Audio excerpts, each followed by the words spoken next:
Number 1752, the revitalization overlay application for Town Center at Laurel. Mr. Brendel? Thank you, Madam President. Apologize that you didn't get a chance to really look through some of the materials, but I don't think there's anything that's particularly new.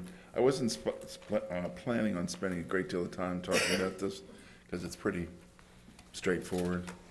It's what we expected. It's the site plans that were in for the concept plan have been submitted. We have very little to say about them because, again, this is a concept plan. We only have some conditions that would be attached to this if the council chose to approve it. Keeping in mind the town center contains a project that is smaller than the existing project that's on the property. And the distinction is it is in phases. The residential is identified as future. They both are. So as such, we measure this against obviously the criterion for a redevelopment project in an RO1. It met all of them, to say the least. We checked it against the specific criterion. They are at a point now where they want to do the residential at a later point in time, so that'll be done whenever. Assuming the conceptual plan is approved, the next step and the final step in the zoning process of this project would be the Planning Commission's approval of the final plan of overlay for this property. And when will planning meet on this? When will planning meet on this, or are you talking about the second phase? Second phase for the final plan, right? You have this scheduled for introduction next Monday. Yep. Planning Commission has another docket for Tuesday.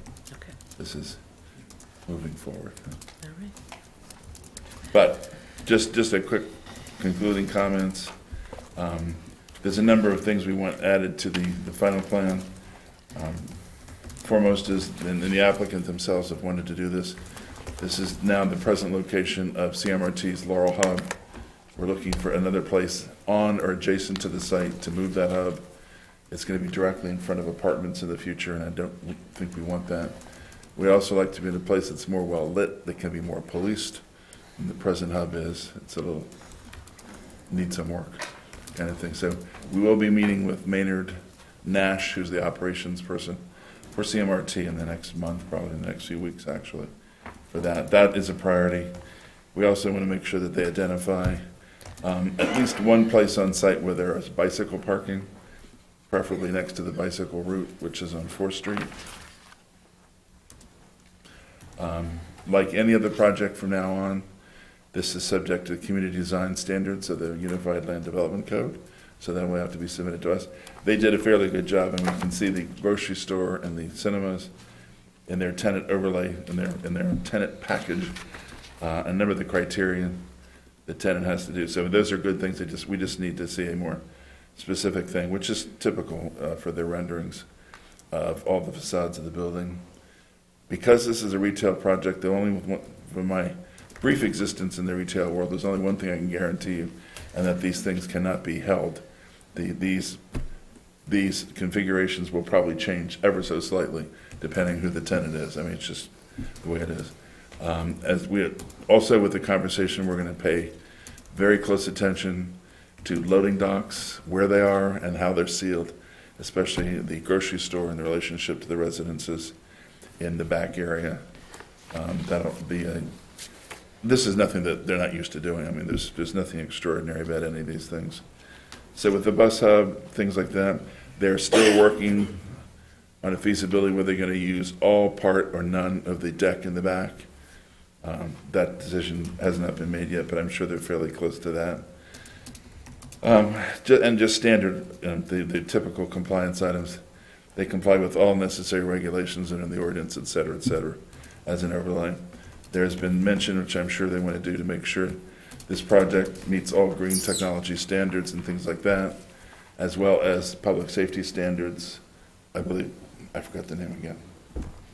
Not the connectors, the repeaters. Thank you. To make sure there's a good deal of communication, because this is these don't look like much until you're inside one of them, and you can get actually visually turned around in these areas. I mean, it's not huge, but so those kind of things are very important to make sure they communicate well. We're also talking about marquees that interface with the city network. I'm sorry, say again? We were also talking about marquees that interface with the city network. Yes, yes. So all those things will be addressed by the time it gets to the planning commission.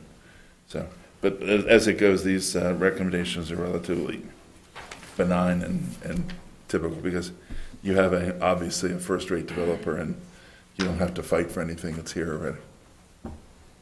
And with that, I ask your consideration of ordinance 1752.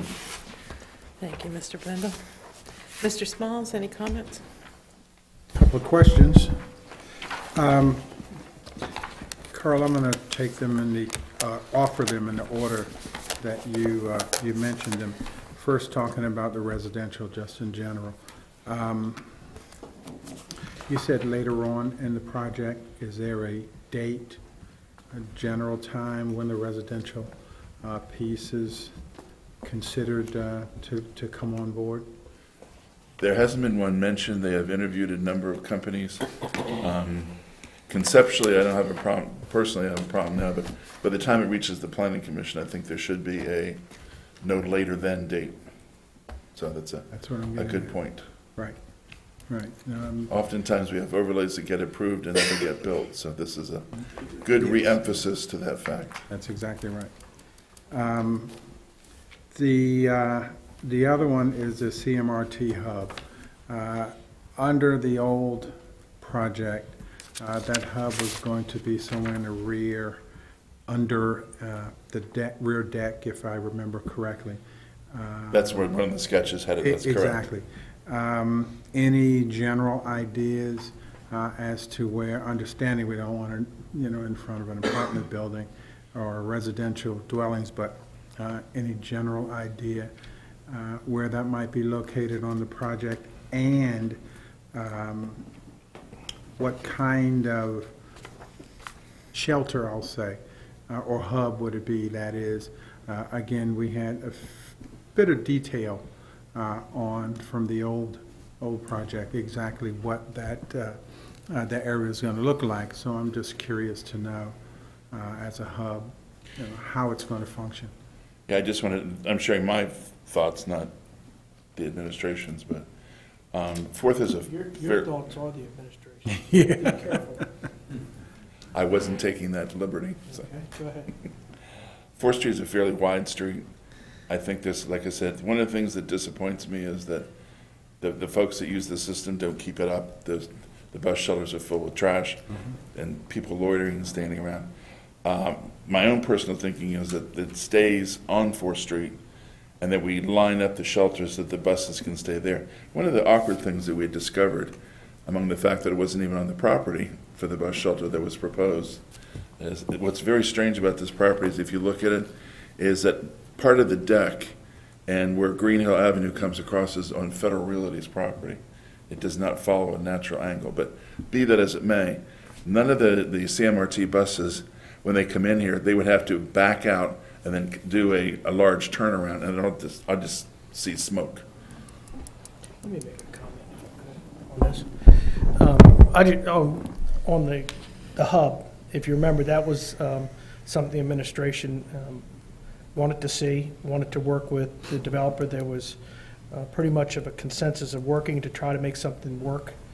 But don't forget what the real concern is with CMART, on how they want to put a stop, whether it takes more time to do that stop. And I think it's important to have the system in the town center as much as possible, if it can be worked out without impeding traffic or causing issues within the center. But I think when a couple of the locations, when we originally started saying where we wanted to stop, CMART, at that time, CTC, had some concerns and some issues. So I think we gave the developer the flexibility, and we basically said we'd like to see as much public transportation, or in this case, CTC at the time, within there to be able to move people in and out. So I think, as you heard Carl say, there's a lot of flexibility. I think they know we're very interested in making sure that It works over there for everybody, but some of the holdup last time, I think, was with the system itself on where we thought it might work, and they had some issues. So I know the developers here, they can correct me later if I'm wrong on that. No, not at all. We were just talking about that today. Interestingly enough, one of the most important things that the bus system provides is a way for the employees who work there at lower wages to get there, not the patrons. I think many inquiries of stores throughout the years that we get is they want to know about how they can get their employees there, because they're not paying them big bucks. So it's location on the site's very important. Right, and I think I'd like to suggest that either in your presentation Tuesday before the Planning Commission or the applicant's presentation, that there be at least some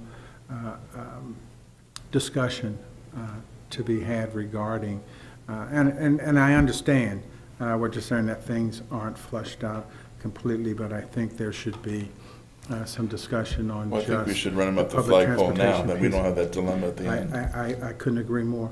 And my last question has to do with Fourth Street. Again, I'm going back to the old project plans where there was going to be some intermittent one-way traffic kinds of reconfigurations on Fourth Street because of the movie theater. Does that play into this project, or has that not come up? It does. It always comes up. There were a number of issues, including making Fourth and Montrose signalized and at least one other place signalized. And it turns out that the traffic studies did not bear that out as far as being warranted for those kind of things. I do, however, have a concern about the bus stop in relationship to Fourth and Greenville, because for the very reason you just mentioned, is when those movies are let out, let's hope that they all stay to eat. But if they don't, local people will know how to leave. They're not going to be, stupid enough to queue to go out to Route 1 when they have other alternatives, and they will take the back way, so to speak. So I'm a little concerned about Green Hill and Fourth. Okay. But look, it's been fair. Green Hill and Fourth has always been an issue, no matter what's there, and it will continue to be an issue. So a lot of it's going to have to do. A lot of it will have to do with on the circulation of the center, as well as signage and other things as well. So Green Hill and Fourth, as well as Fourth and Montrose, have always been issues now and will be in the future. What we hope to do is help rectify some of that problem. Great, okay. So I think one of the big relief valves is the presence of Laurel Place and Cherry Lane being a full-blown intersection, because a lot of people will funnel down in front of the center and probably certainly not use Route 1, but they will certainly use that. Sure. Make a big difference. Yeah, I agree. Again, I just hope that, those kinds of things will be, discussed with the Planning Commission, that it'll be, the kinds of items. I certainly can't speak for the commission, but I certainly would think that those traffic flow, the circulation throughout the center are going to be key things that the Planning Commission is going to want to hear about. That's all I have, Madam President. Thank you, Carl. Yes, sir. Yeah, Mr. Riggs. Just a couple minor concerns for me at this juncture. Number one, the parking garage that is proposed to stay on the back side, on the 4th Street side, has it been determined that that's structurally sound? I'm of the understanding that they're in the process of doing that determination now. I used to live across the street when they were pouring it, so I understand. Well, I just, the history of that, I just would like to be kept up to date with that. The other thing that I'm sure that goes with what I said, but like you said, we have to run it up the flagpole just to make sure.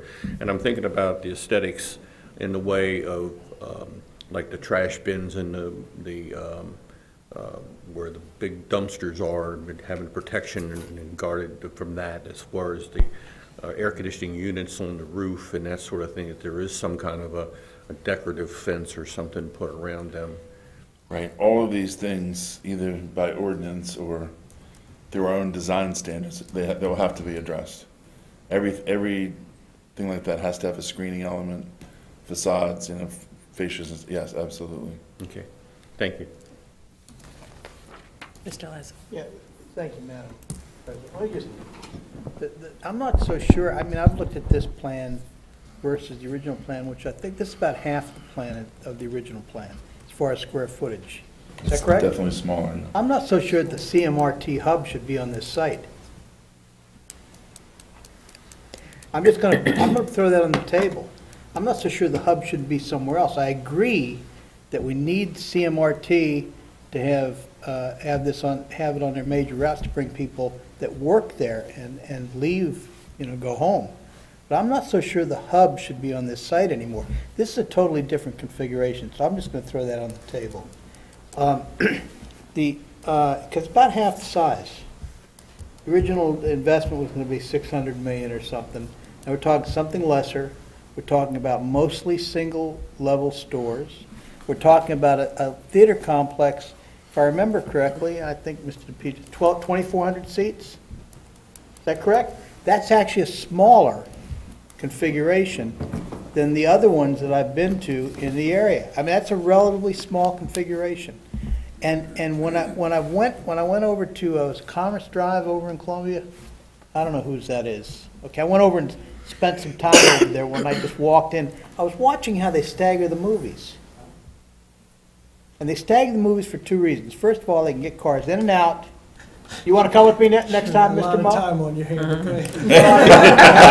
Believe me, Mr. Mayor, I don't. But they can get the cars in and out with little impact on that, actually what is essentially one entrance into the property.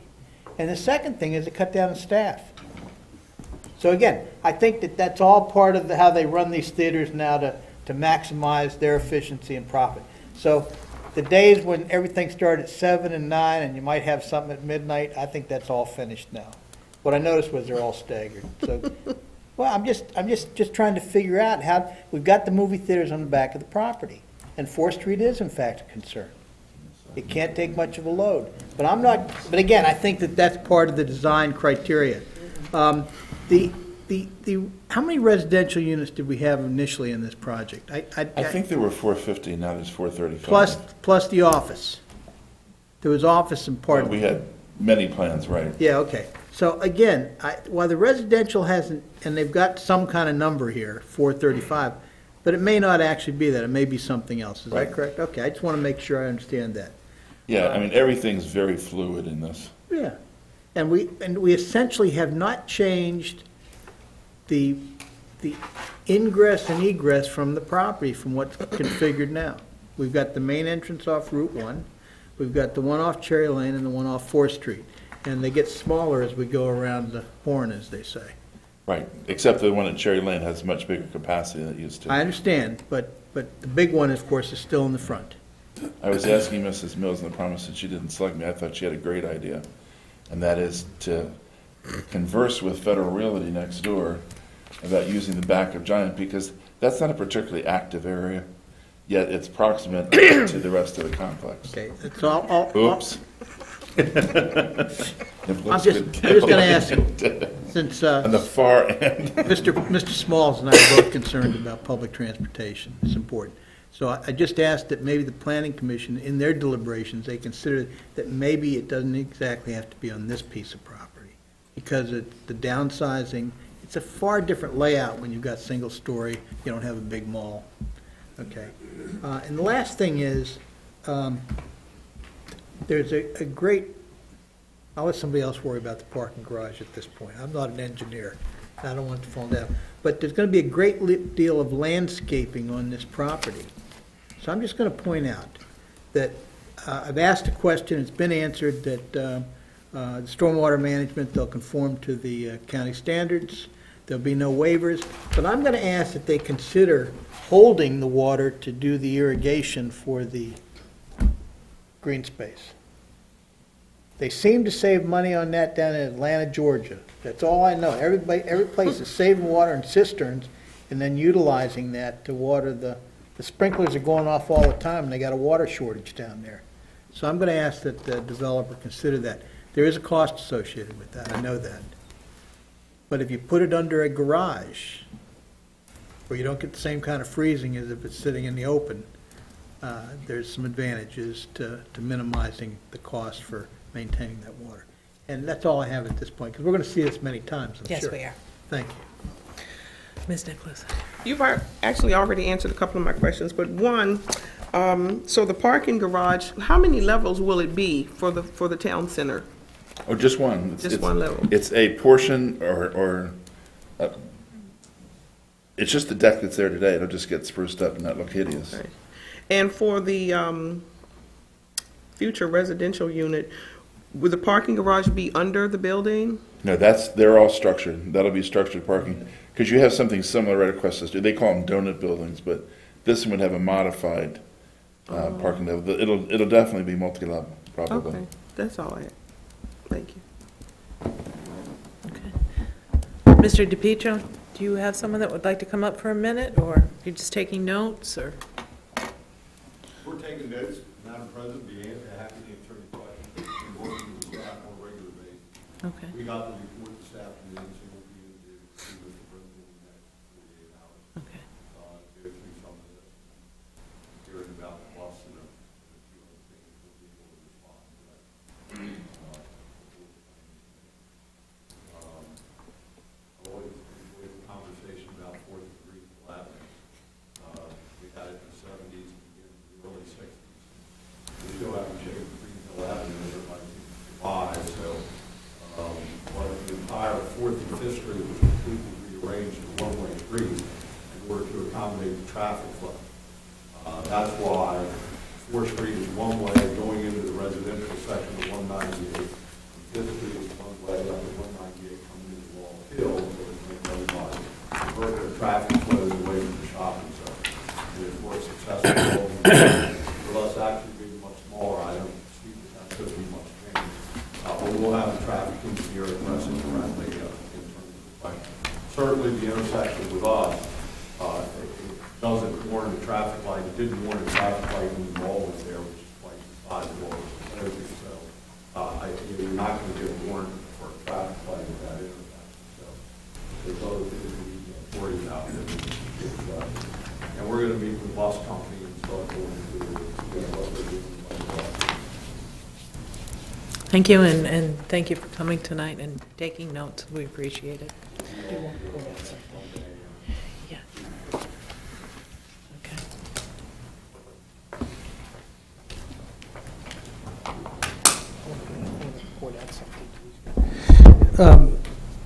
Carl, on the, just one thing from the SHA, and I want to make sure Mr. Petra heard this as well. SHA references on,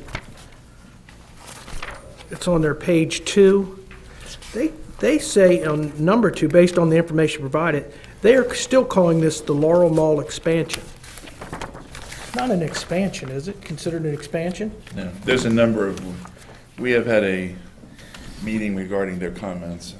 Many of their There's a comments few are other flawed. ones on here that I would point out, and I'm hopeful that there's some dialogue with the state on this, There is. so we the- don't run into We issues. already had a meeting with the applicant's traffic engineer. There was a number of Are we going to bring assumptions Mr. made there. Foster into this? I'm on television, I can't, I'll just smile. He needs to be involved with it. It's his document that I'm referencing, and there's Yeah. several other things that are stated in there as well. Yeah, there's an incorrect assumption that there are county intersections. And it's like they were never here before. Well, I want to make sure we clean it up from the city's perspective. Yeah, there is a rebuttal into them, Okay, and they've worked through Paul and Christy Fine. okay, Already. Yeah, we have addressed that letter with them. okay. We expect even more. I just want to make sure. No, absolutely. Okay, thank you, thank you. All right, this is all moldable, lots of details, and like Mr. Les said too, we're going to be going over this, and Mr. Smalls raised some very good points, as the rest of the council members. I personally would be opposed to moving the CMRT hub, if you're making notes over there. But that would be between me and Mr. Les, I think, initially. We'll discuss that. However, if the council's in agreement, we're ahead to we're going to go ahead on Monday, September 10th, with a hearing on this. Everyone okay? Okay, thank you. Moving on to agenda item number 2, that's Resolution 7-12, a resolution of the Mayor and City Council of the City of Laurel approving an amended designation area to be included in the designation as a sustainable community by the State of Maryland Department of Housing and Community Development. Mr. Bendel. Yes, it's important to see this in, there's actually two different pieces. We are amending an existing resolution. The city was among the first 5 in the state to be recognized as sustainable. The reason why that's really important, it really is helping small business in the city immensely right now. Even now, we have people stacked up waiting to meet with DHCD, waiting for special state financing. You cannot participate in many state projects, such as the Neighborhood Business Works, unless you are either a remnant legacy area or a newly designated sustainable area. And the reason this is in front of you is we're recommending to change Resolution 1411, build on it, and then amend it, and then basically, hopefully you have all one of these, is the legacy area never went west of 4th Street, which I think is a serious flaw. So we're recommending that it goes from 4th up until 7th to 216, add a sliver along Marshall Avenue if there's any redevelopment there, and some opportunities around Stanley Place if there's ever a special exception use. And the reason those are added in is the sustainability does not change the zoning of anything. All it is a pathway to state help. Like I said, the people that were just in the newspaper, the Laurel Health Food Center, they were with the state twice.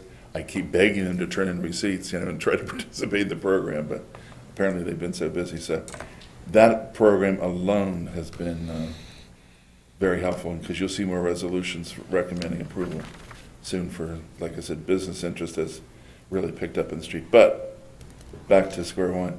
All this is doing is amending the original designated area, adding something to it, and then basically the resolution merges 1411 and 7-12. So it'll be available if the situation presents itself. Correct, for- yeah. Being sustainable is just something that's an underlying help if you want it or It's need not it. changing the zoning area. No, it does nothing to change it. All right, Mr. Les? I'm fine. Ms. Nicholas? Mr. Smalls? Mr. Reyes? I gotta consider, shouldn't it say amending to the point where it makes reference to the other, Approving? that it makes reference to the other piece of legislation that we are amending? You mean in the title? Yes. Yeah, we can certainly change that. That thing clears it up. The other thing that I was concerned about with this is, even though we do identify 4th Street to 7th Street, it doesn't have a parameter to the north and south. And should it not? Well, the ones are in here, we actually, Jack being the map master, went up through these things. There's certain places that'll never be probably usable, and like a good example of that is Post Office Avenue, which is too narrow today, but we put it in the area just in case, because what we're also trying to do as an underlay to this is Neighborhood Business Works is helpful, but it's also helpful to the Arts and Entertainment District too, tremendously helpful. And the houses that are on A Street, some of the houses on Post Office, could become places where the state can help fund an artist or a gallery or something like that to do. So we just basically took the river to make it cleaner, and we're coming across Main, but we're not crossing onto properties at front on Prince George Street. So, Okay, as long as you're happy with that, then I'm fine. Thank you. thank you. Okay. If everyone's okay with this, we're going to move on to the first public hearing on Monday, September 10th. Council? Any objections? Okay. Agenda item number 3 is ordinance number 1751. That's an ordinance to amend Chapter 20, Land Development Subdivision, Article 1 Zoning, Signs and Advertising Structures, and Division 14, Design Guidelines for the Historic District Commission of the Laurel City Code, providing an effective date. Okay. Sorry. This is basically a cleanup ordinance. What we're trying to do is just clean up the zoning ordinance to make it clear how signs are to be handled, especially the size of signs, and to make it clear that it's a zoning ordinance that talks about how much signage you can have and what the size of signage and how it's figured. And that basically is what it does. It doesn't take any power away from the Historic District Commission that they have now. It just makes it clear that the zoning ordinance is the document that tells you how large your sign can be. The placement of the sign and what the sign is made of and the material and things like that are still subject to HDC approval. Of course, the content of the sign is not, because that's a First Amendment issue. So, but this, as I said, is just a cleanup ordinance. We went through, Mr. Brock and I went through our sign ordinance and found a number of places that needed to be updated, and that's what this does.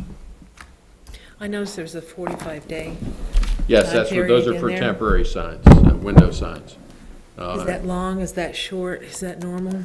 Actually, it's a little short. Prince George's County allows 90 days. We thought that that was too long for temporary signs. We have exempted real estate signs from this because if it's a for lease or for sale sign, they're exempted from this. But sale signs and things of that nature, we think 45 days is plenty. I think so. But that's up to the council. You know, that was just our suggestion. Mr. Ricks? I have nothing. Mr. Smalls? I guess my question may be to Councilman Les. When does the HDC weigh in on this? Have the HDC had a look at this yet? We're on the agenda for the next meeting. I mean, again, it doesn't take anything away from the HTC. Right, I understand. Because if as you know, Fred, when occasionally we'll get something in, and we'll ask them to take it back to planning and zoning to make sure it conforms to the ordinance. That's all.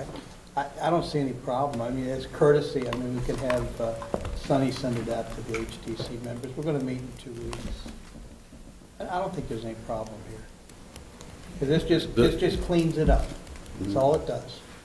We've talked about signs in the historic district for a very long time, off and on. It seems like, you know, every couple of years, you know, we're cleaning up.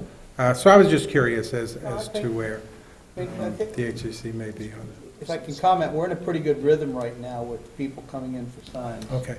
I think the HDC's been pretty consistent. And, you know, as far as what their purview is, which has to do with materials, letter design, you know, put curlicues in the corner, things like that. But again, there's always a question, is this sign conform to the zoning ordinance? So again, this is all this is doing, is cleaning it up. And I think, like I said, if you have Sunny send it out to the HDC, that might be a suggestion. And they could just, they want to comment, they can comment at next meeting, which is Sure. 2 weeks. Sure. Okay, all right. This is actually up for discussion at the next Is meeting. it, did you get it on the We'll be agenda? on- Excellent, we'll be on the agenda. excellent. Thanks, Marty. And I'll be there. Good. I don't think there's an issue. Okay. Okay. Yeah. Any other comments? I'm fine. Okay. Madam President. Thank you. Ms. Nicholas? No? Okay. All right, if we're all set, then we're going to bring this up for the first hearing. Mayor and City Council meeting on Monday, September 10th, 2012. Sorry about that. All right, item number 4 is consideration of open-ended consultant contracts for life, safety, fire protection, and review.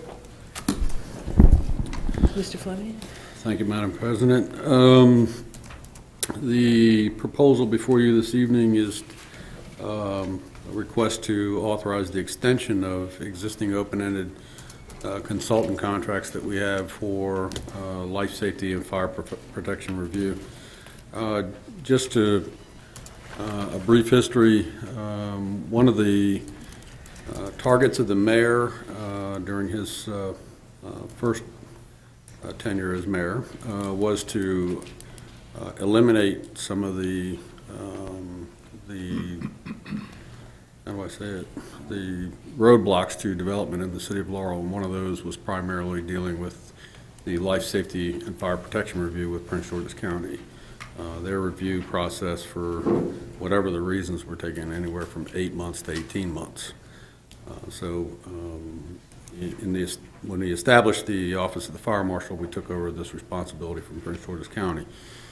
To facilitate that effort, we hired 3 consultants, and these consultants are basically under our contract, but when the developers bring projects before the city for review, they actually pay a fee that covers the cost of the consultant. So I don't want to say it's a total wash, but basically this is basically a finance arrangement that pretty much negates itself as far as financial impacts on the city.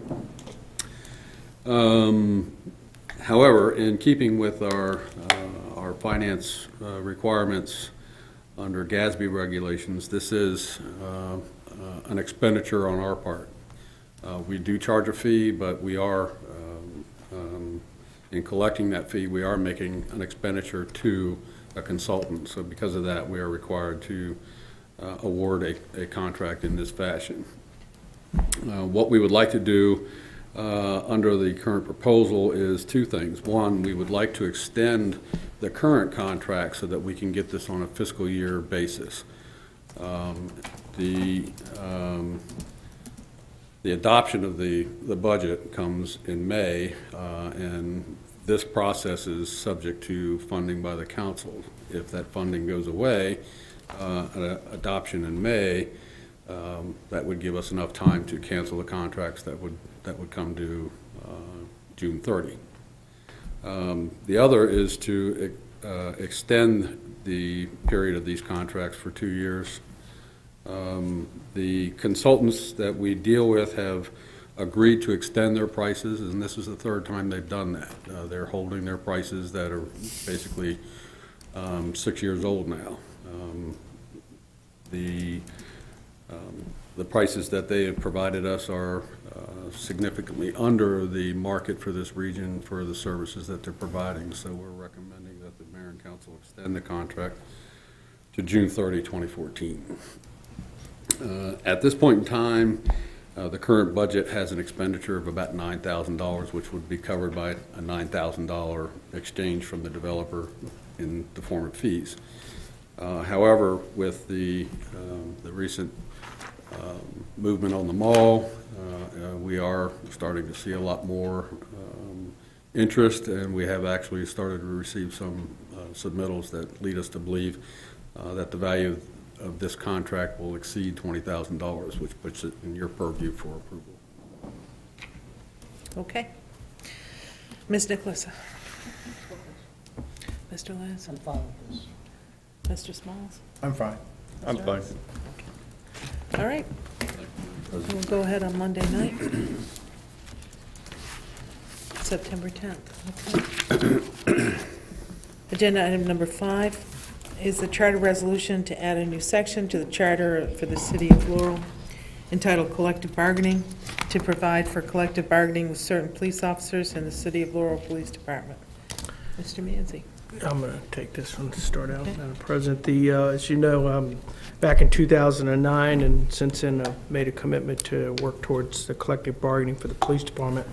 We have since moved slowly. We're continuing to move slowly. We have a lot of work still that has to come before the council, and that we've been working on. The labor code is one of those, which is pretty in-depth, that will be coming your way hopefully shortly.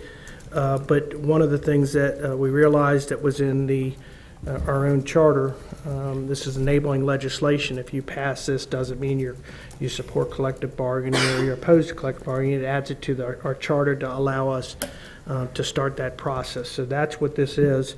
This is just adds it to the charter, enabling legislation, and pretty self-explanatory other than that. But I'll take any questions, or if Mr. Manzi has anything to add.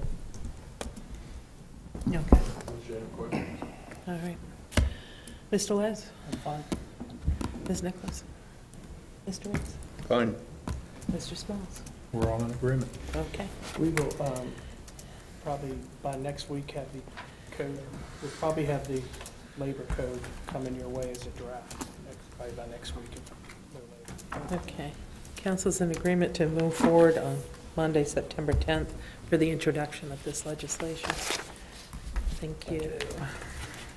Agenda item number 6, consideration of a recommendation for electrical improvements to the storage facility. Mr. Lotsky. Yes, good evening all. Good evening. Should have a memo dated August 28th in front of you titled Electrical Improvements to the Storage Facility. City of Laurel prepared specifications for the electrical improvements to the new storage facility at 7705 Old Sandy Spring Road. Special thanks to Mike Thomas, our electrical inspector, Bill Bailey, our superintendent of parks and facilities, and the IT staff for working together on this. This project will include electrical service to the entire building to support the IT requirements, and also the canteen and emergency vehicle, which have special requirements for keeping the computers cool and that type of thing. We asked 3 vendors to view the specifications and to attend the site meeting. Those proposals came in as Amber Enterprises out of Columbia, Maryland at $24,725. R.L. Thompson out of Laurel, Maryland at $24,749. And Mackey Electrical out of Huntington, Maryland at $29,500. The funding is available in the FY 2013 to 2018 CIP under P&R Maintenance Facility. Recommendation, you will notice that the difference between the first 2 bidders is $24. Inasmuch as the second low bidder is a Laurel resident, and is recommended that the bidder be considered to have offered the lowest and best bid as provided by the city charter. Therefore, it is recommended the award be made to R.L. Thompson Electrical Contractors. We've worked with R.L. Thompson on many projects in the past, and the work is very good. I recommend that at this time the Mayor and City Council approve the proposal supplied by R.L. Thompson Electrical Contractors Incorporated for $24,749.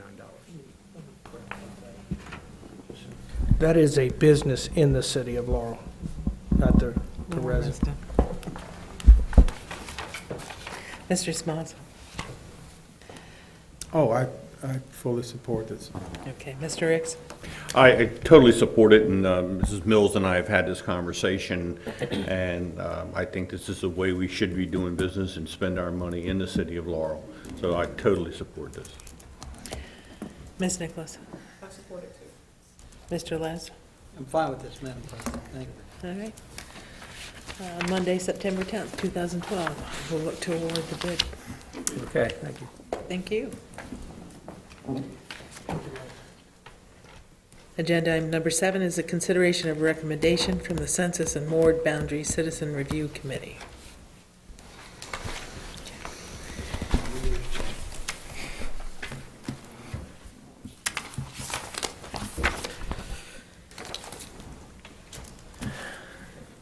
From May the 29th through June the 20th, the Laurel City Census and Ward Boundary Citizens Review Committee held 3 public hearings.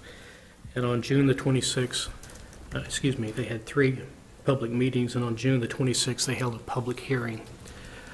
Based on the citizens' testimony received during the public hearing and review of the available information, Mrs. Elliott made a motion to recommend approval of option A to change the City of Laurel election ward boundaries. It was seconded by Mr. Wilson, and it carried unanimously. Do you have the wards before you? I don't think they're as pretty as yours, Mr. Brown. Yeah, they are. Look like it's a pretty one. Based on the 2010 census, Ward number 1 currently contains a population of 10,654 people, which is 42% of the total population. Ward number 2 contains a population of 14,461, which is 58%. Option A almost equally divides the population between Ward 1 and Ward 2, 50%. The difference in option A and option B is option A provides that there be a minority district. Currently, Ward 2 contains a population of 54% African American.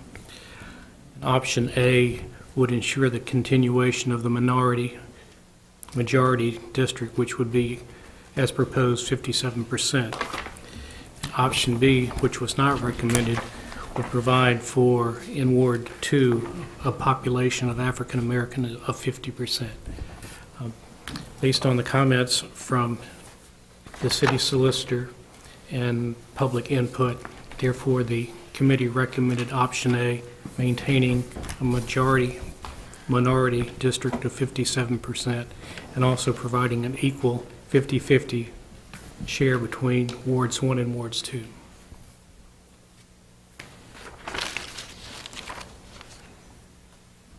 Mr. Smalls? I'm fine with the recommendation. Mr. Ricks? I'm fine with it as well. Ms. Nicholas? Mr. Les?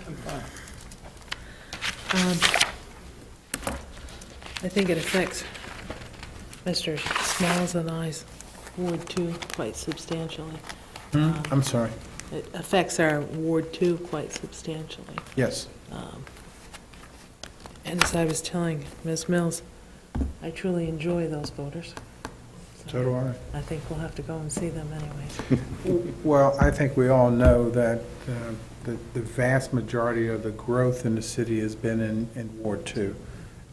So it's not surprising with that growth that we have the kind of demographics that we have in Ward 2.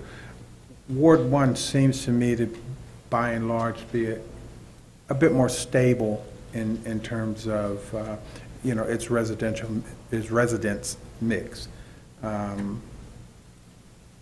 With the kinds of control communities, townhouse communities, and those kind of things that are in Ward 2, we seem to see, a greater turnover of residents. And I would suspect that with those control communities, with the housing prices and that sort of thing being what they are, they attract more of a diverse segment of our population to Ward 2 than they do to Ward 1. They also have a river on one side, so they can only expand so much. Yeah, we can't hear you. Could you speak up? There's a river on one side, so they can only expand so much in Ward 1. In Ward 1, yeah. I got Unless we annex part of Howard County, on the it. Wouldn't be the first time we talked about that. I'm sure. All right, the mayor wants to make a comment. Just let me thank the committee that put this together, worked hard. Jack in particular, thank you for working with them and putting this information together as well. As we move forward, we may come back to the council. I think it's important that once this is adopted, that we don't stop there. We start the education process now to let voters know where they might be and what ward. So I'm going to ask Ms. Mills to look for some money. If not, see where we might be able to pull some money and maybe move it around. But I think we're going to have to spend a little money to advertise this and get it in everybody's mailbox, and not just once, but a couple times. So I wanted to at least give you the heads up on that, and we'll come back to you. Thank you. Welcome. All right, we'll be proceeding forward. You'll see council's in agreement on Monday night, September 10th. Thank you, Mr. Pryor. Yes, ma'am.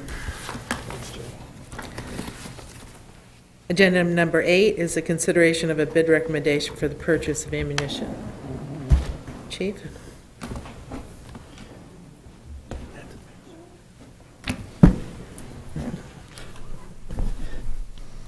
Good evening. Good evening. Before you should have a memo addressing the need for re-upping on our assorted ammunition as required through the Maryland Police Training Commission. You also should have a purchase requisition, a copy of a Maryland State contract or a blank Maryland State purchase order to act as a contract. There currently is a contract through the state of Maryland for the purchase of the ammunition through the gun shop, which is located in Vincetown, New Jersey. This is a line item. It is funded as a line item in the budget for $23,000. We are requesting to purchase $22,950.64 worth of ammunition through the gun shop in Vincetown, New Jersey on a Maryland State contract. Okay. Mr. Smalls? I have no questions. Mr. Ricks? No questions. Mr. Les? No questions. Ms. Nicholas? Thank you. Okay, we'll proceed on Monday, September 10th, Mayor and City Council meeting. Thank you. Agenda item number 9 is a consideration of a recommendation of the Armory HVAC improvements. Mr. Lotsky. Good evening again. Should have a memo titled Armory HVAC Improvements. The City of Laurel prepared specifications for supplying air conditioning to the top level of the Laurel Armory Anderson Murphy Community Center. Currently, the top level serves as part of our senior services. Office personnel is up there. We have a game room and some meeting rooms. This project will include installing ductwork off the existing AC unit that currently serves the gymnasium. These specifications have been approved by the Maryland Historic Trust that we have to go through because we have state bond money attached to this. We asked 3 vendors to review the specifications and to attend a site visit. The proposals are as follows. American Mechanical Services out of Laurel, Maryland for $21,680. Maloney Air out of Laurel, Maryland for $22,248. And H&C Heating and Cooling out of Laurel, Maryland at $39,000 even. The background funding is available in the CIP along with matching funds from the state. Recommendation at this time, the City of Laurel has done business with all 3 of the vendors. American Mechanical Services has service contracts at several city facilities. We're very familiar with them. Therefore, I recommend the Mayor and City Council approve the proposal supplied by American Mechanical Services for $21,680. Thank you. Ms. Nicholas? You said you've done business with all 3? Yes, ma'am. And I could have asked you this on the other one. So these being advertised, they're all advertised the same way? Well, actually, we prepared the specifications and asked companies for proposals on those specifications. And they're advertised like in a newspaper or? We didn't advertise these that way. We just asked the companies to come in and come to a site visit and then give us a proposal from what we gave them and the walk-around visit. Okay, and so you asked companies, was it just these 3 particular companies or you just had them open? We just asked these 3 companies since we were familiar with them. Okay, thank you. Mr. Les? I'm fine. Mr. Smalls? Just out of curiosity, Mike, Mid-Atlantic Boulevard, where's that? Is that? Howard County. Okay, that's what I thought. Well, that's No. actually off of Conti Road. Oh, Not within the city limits. that's right, Davis. Not within, All right, right outside, yep. that's fine. Thank you. Mr. Ricks? You notice there's a difference between Maloney Air and American Mechanical of $1,568. Why can't we give it to the one that operates in Laurel? Well, I think when we looked at these bids, and there was a little bit of a difference, quite a bit more substantial than the electrical one. These are Laurel-based businesses. There is only one that is within the city limits, but we thought that the pricing was substantial. The difference was substantial enough to continue with this company. The difference here too is that we already have service contracts with several of these. We do. Building as well.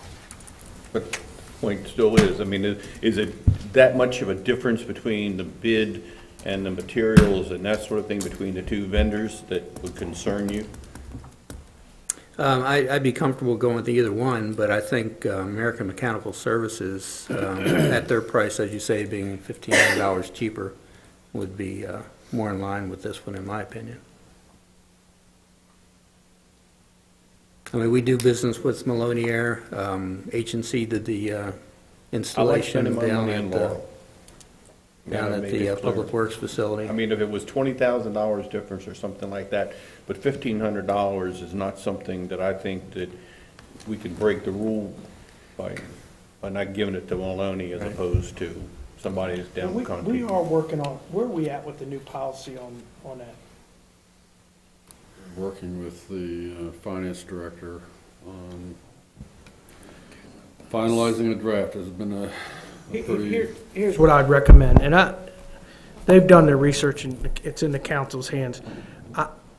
We have a policy that we're trying to use it needs to be updated, that will hopefully work towards city businesses and Laurel address businesses. So I don't, Mr. Manzi may have something else here, but I don't want us to go overboard. I hear you, Eddie. As much as I'd like to make sure they all go to the city, in some cases we can't. But we're changing that policy to help in that aspect, so. And I agree with you, in some cases you can't. I think this case we can.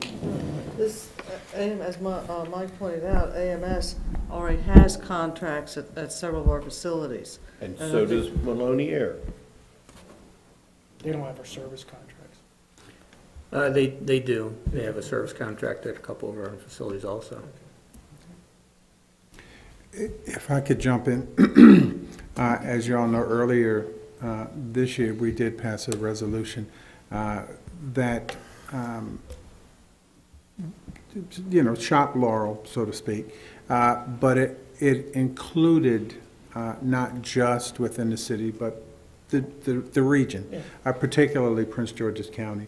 And that's why when I looked at this, that's why I asked specifically where was this one. And while I don't disagree with Councilman Ricks in that, let's do our business locally, I consider this local. But I wouldn't have any objection. $1,500. I don't disagree with his point. Shop Laurel. That it's $1,500. But I'd be satisfied with any of them.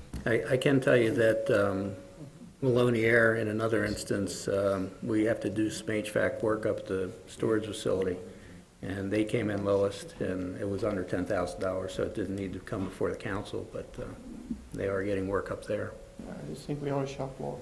I want to answer. I'm sorry. We are in the new purchasing policy that we're looking at right now. We are looking at a provision in there for shop Laurel, if you will. The difficulty that we're encountering right now is that most jurisdictions are encountering difficulties under the laws.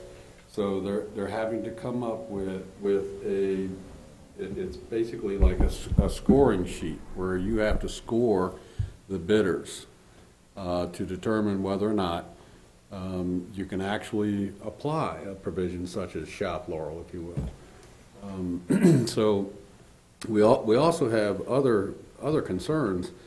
Not all the services that we require are provided by vendors that reside in the city of Laurel, or not reside, but operate within the city of Laurel. There are concerns among staff that we might be chasing bidders away, qualified bidders that have worked with us in the past and provide quality work and materials. It's getting more and more difficult under today's economic environment to get bidders who are actually qualified to do the work. So we're trying to balance the desire of this body to keep the money in Laurel, and trust me, I'm a taxpayer of Laurel. I'd like to spend all of the city's revenues in the city, but Thank you. Ms. Nicholas, did you want to add something? I just want to ask you one question. Is there a dollar amount that justifies you asking companies to apply opposed to sending it out to the public for an RFP? Is there if it's under a certain amount of money that you don't send it out as an RFP, or what is the standard? 20,000. yeah, 20,000 is a formal bid process that we would bring to the council. Less than that, It's basically broken out into stages. Our department heads are authorized up to, is it still 1,000? They have discretion up to $1,000 to, as long as they're getting 3 informal quotes. They have the latitude to, or the discretion up to 1,000. Beyond that, they still have to apply the same process, but the approval comes to the city administrator over $1,000. And it varies in stages based on the value of the contract. There is a trigger for going from informal quotes to formal quotes, and then actually preparing a bid package with specifications and plans and documents to go out under a formal bidding process. That generally is $20,000. Thank you. Okay, with all this in mind, are we going to go forward on Monday night? I'm going to make a motion that we award the contract to Maloney Air. Okay, but Madam we wouldn't do President, a motion tonight. We would do that on Monday night. Madam That's President, okay, that's what my intent is. Madam President, let me just, I'm not so sure that based on the current way that our processes are written, that wouldn't open us up for suit from the other vendor in this case. Because this is not $24. Right. I mean, I think that's why the city's been working, Eddie, the city's been working on a policy, but they have to use, as Marty says, there has to be a scoring methodology that goes into it. This represents about 7%, I think, difference in the contract value. And I think that would, I mean, I'll have to defer to Mr. Mandy, but I'm not so sure that based on the current policy, it might not open us up for a suit. The last time we visited, our purchasing policy was roughly about 1994. Yeah, I know. And the administration at that point in time, we had discussed that, but they decided not to put any provisions in there. So our current policy does not have any What does the provisions. policy say, lowest and best? Lowest and best qualified bids. See, I think $24 might be considered a de minimis amount of money involved in a $20,000 contract. I'm not so sure that $1,500 would be considered a de minimis amount. Might, again, I have to defer to Mr. Manzi. I think that a vendor that had bid in today, if he realized, because they see the published, they see this when it's done, would say, hold on a minute, you didn't take the final and best. Because we don't have a scoring methodology. Now, this issue about buying in Laurel has been an issue that's been on the table, and it's been, I know it's been on the table for a while. And again, I think, all I'm saying is I'll have to defer to Mr. Manzi, but I'm not so sure that we're not opening ourselves up for a suit from that vendor. Okay, A yield? that's it. I'm done. Okay. I think that may have been true if in fact we had, as Mr. Dickless has constantly asked, if in fact we submitted these out for bidding. They were not. They were invitations to bid. That's not the same in contract. It's a competitive procurement action based on, you have 3 bidders. Okay, if you look at federal acquisition requisitions, you get 3 bidders, it's considered competitive. That's all I'm saying. I don't think it's the same, I mean, in contract law. And now you know what we're going through at the staff level. Let me also remind you that one of these people, one of these businesses, and both of them carry Laurel addresses, several of them, one of them may have 50 people that live in the city of Laurel, in the city, employees that work for them. The other business may have 2. So what money's coming back to the city? The one that has the 50. So that, I mean, there's, absolutely, yes, you can. They might come up with a system that says how many employees in your business work for the city. That's going to bring more money back into the city. So you can see what we're dealing with. I am watch your mic, we got too many mics. I am concerned that somebody objects to this, and the next thing you know, they're now stopping this project. That's my concern. And I think for $1,500, we ought to move forward with the recommendation and allow us, and Marty, if you guys will work a little bit quicker, or at least give us a draft and allow the council to look at it and provide suggestions. We are working on it.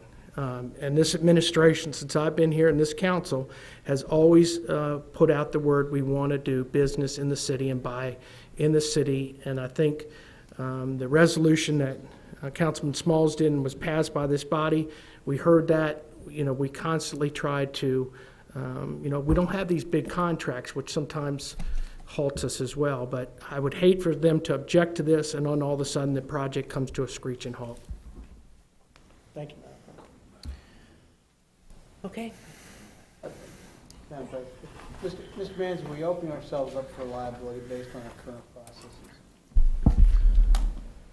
Mr. Les, it's impossible to say only because of the fact every time we issue a bid, we open ourselves up because someone could always say even though they're the low bidder, they're not a responsible bidder. So, it's 6 of one, half dozen of the other. You're always open to that, whether you take the low person or not. No crystal ball. No.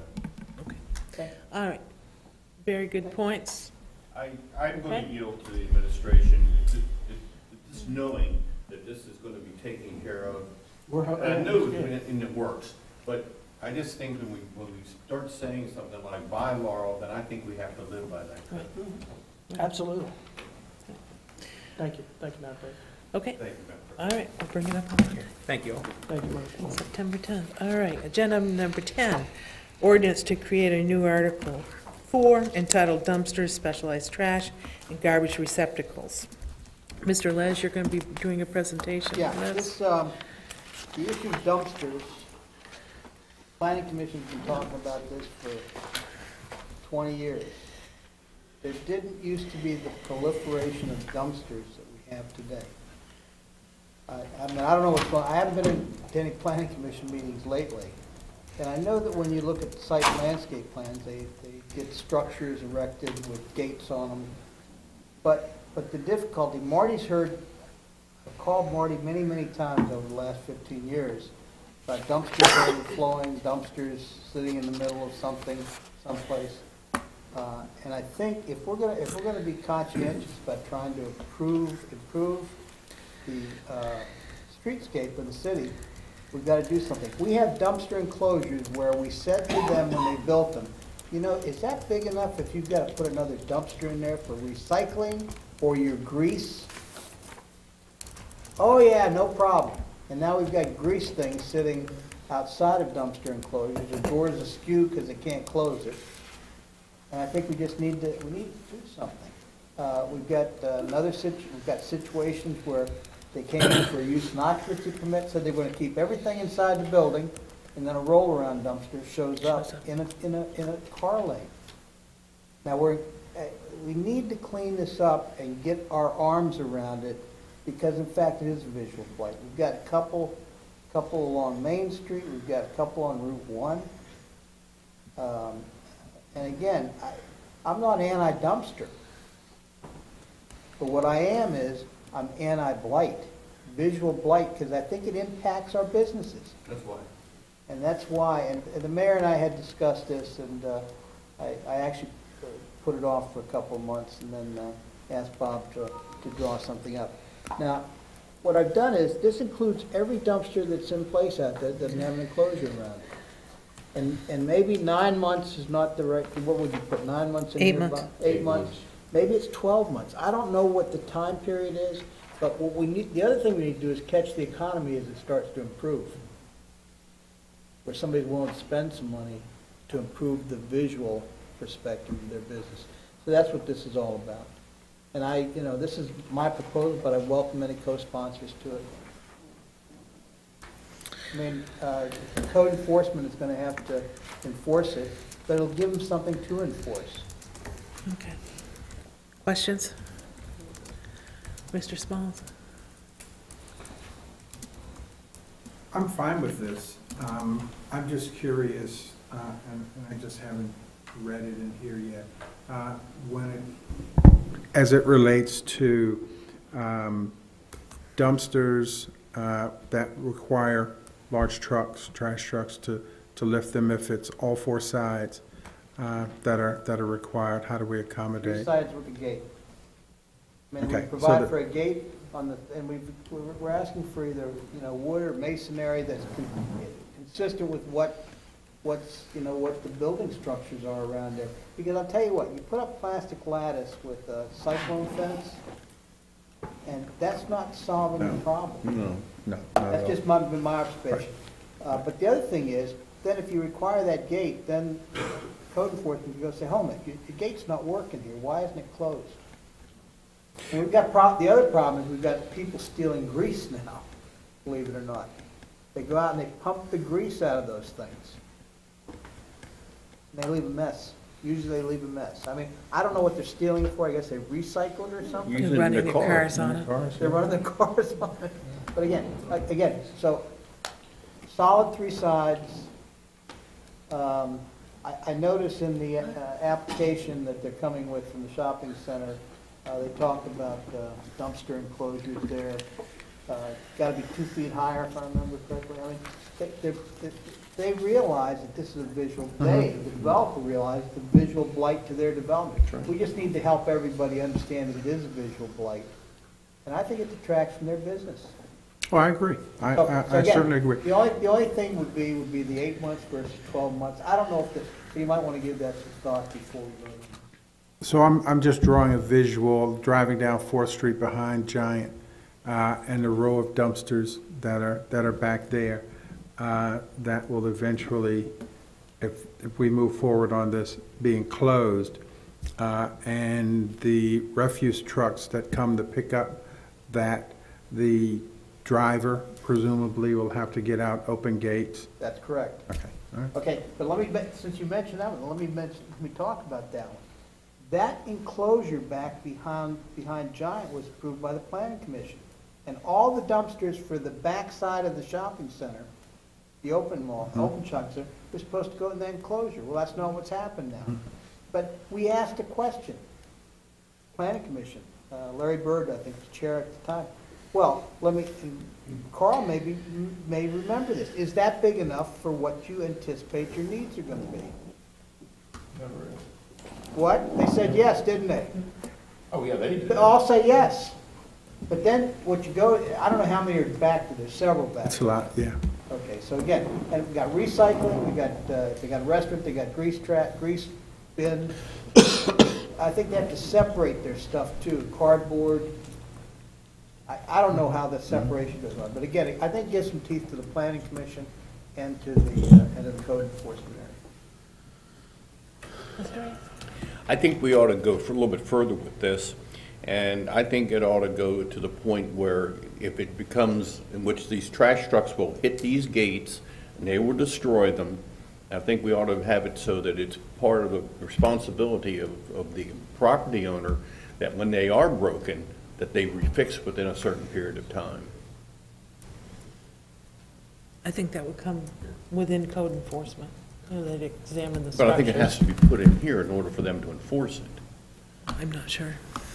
Actually, it's in there because it does say that the enclosure is required to be four-sided and one side self-latching.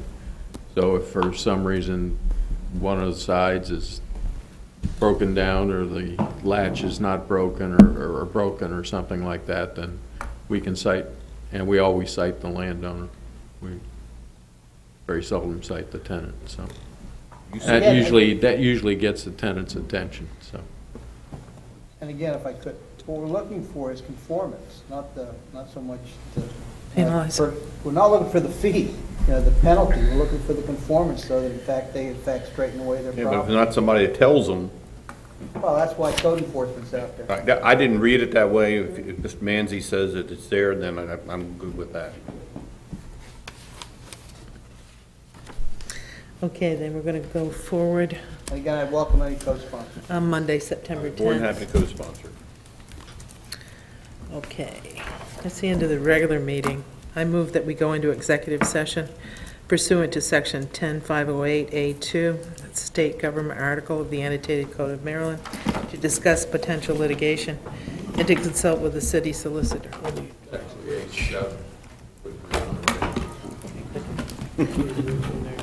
I'll move to executive session, Madam President. Second. Councilmember Les? Yes. Councilmember Ricks? Yes. Councilmember Nicholas? Yes. Councilmember Prairie? Yes. Councilmember Smalls? Yes. Since when you all come back and recess, I'll go out the other door, 'cause you